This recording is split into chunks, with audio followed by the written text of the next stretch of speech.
আসসালামু আলাইকুম, কেমন আছেন সবাই? আমি আলহামদুলিল্লাহ ভালো আছি। এখন বাজে সকাল 10:30 আর এক গাঠি কাপড় দিয়ে আসলাম।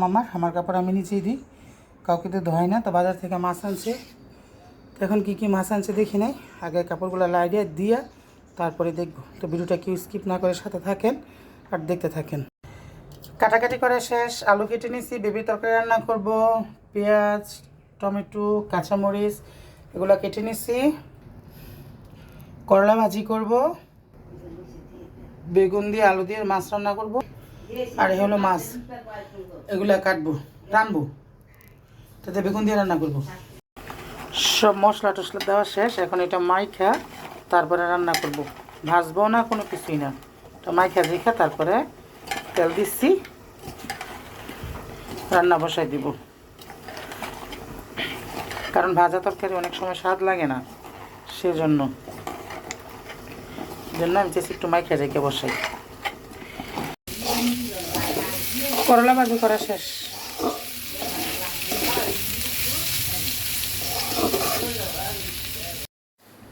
গোসল টোসল শেষ করে খাবার খেতে বসে গেলাম। রান্না শেষ করছি সেই 12টা সাড়ে 12টার দিকে। তো এখন ভাত খেতে বসছি।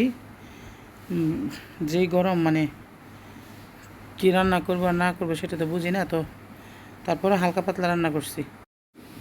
শুটকি ভর্তা, মাছের তরকারি, করলা ভাজি। এই গরমে শুধু মানে পাতলা আমের ডাল হলে মনে সবচেয়ে বেটার।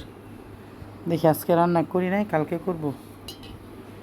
শুটকি ভর্তা এগুলো খাইলে আরও বুক গলা জ্বলবো, তো এর চেয়ে বেটার ওইগুলো রান্না করলেই।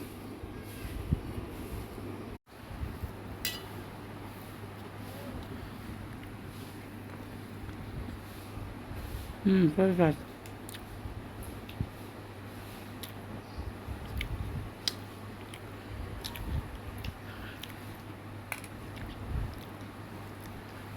জাল।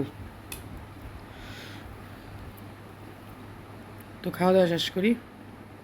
আজকে অনেক দিন পর একটু চা নেশা জাগছে, একটু চা খাবো। চা খাওয়া প্রায় ছেড়েই দিয়েছি,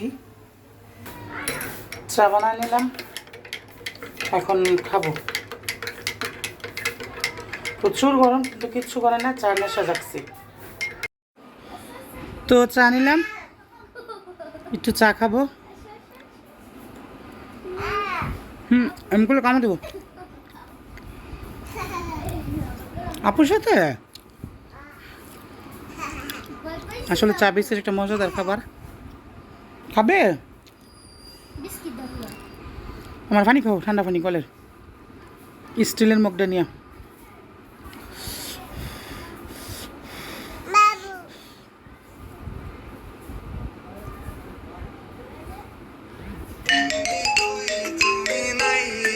চা খাই, তারপরে কথা হচ্ছে। রাতে হালকা মুড়ি টুড়ি খেয়ে তো এখন হাত মুখ দিয়ে আসছি।